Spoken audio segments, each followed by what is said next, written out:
从开战到现在，俄军导弹轰炸经历了几次变化，3个阶段都有怎样的特点？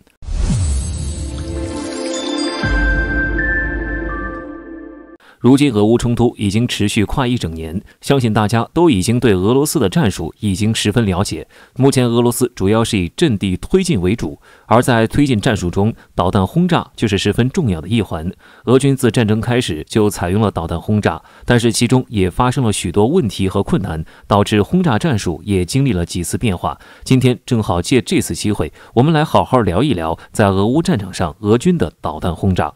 我们依照时间线，可以大致把俄军对乌克兰的导弹轰炸分为3个阶段。首先是时间段，当然就是战争初期，俄罗斯全面发起战争，并且突袭基辅。那个时候，俄罗斯可以说是用上了自己的顶尖武器，最突出的2款导弹自然就是伊斯坎德尔和高超音速导弹匕首。这2款导弹来头可不小。首先是伊斯坎德尔导弹，这款导弹从物理参数上就很吓人，射程500公里，常规弹头就具有25000平方米的杀伤力，也就是2个足球场的大小。而且误差不到只有5米左右，而匕首虽然小很多，但是技术含量却高很多。这款导弹的优势就是几乎不可能被拦截，参数上也十分豪华，射程2000公里，速度高达10马赫，而且精度极高。虽然威力不大，但是主要用来执行斩首一类的任务。按理说，俄军用这么强的武器，应该很快就能取得战争的胜利，但是现实中并没有我们所想的一样。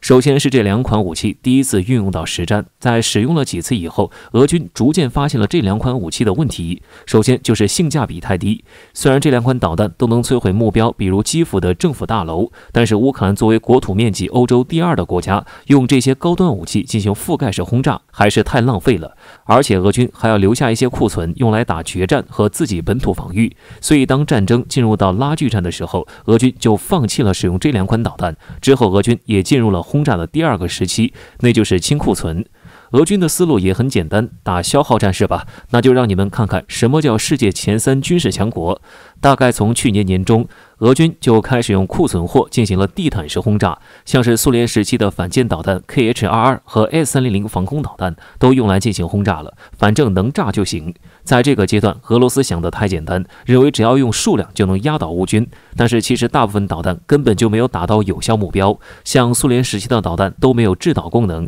偏差大概有快1公里，很多都打到了农场去，可以说对正面战场毫无作用。而且就在这个时期，俄军接连丢掉了哈尔科夫和赫尔松，俄军这个时候终于知道不能小看乌军了。这时的俄军的轰炸也进入了第3阶段，俄罗斯开始对乌克兰的电力设施开始精准轰炸。虽然对电力轰炸有利有弊，首先这就是给乌克兰政府施压，没有电力，人民生活没有保障，政府如果处理不好，那就会引起骚乱，不好的地方就是会引起人道主义危机。在冬天几百万人没有电取暖，想想就十分可怕。在这一阶段，主力军换成了伊朗的小摩托，乌克兰对于这种小摩托毫无办法，也正因为无法防御无人机，泽连斯基才十分渴望美国的爱国者导弹系统。到目前为止，俄军还在使用这个轰炸战术，可以看出俄军这次是找到正确的路了。不仅仅是电力设施，还有小的据点和弹药库都可以利用无人机来打击。在占领索列达尔时，这样的战术也是经常被使用。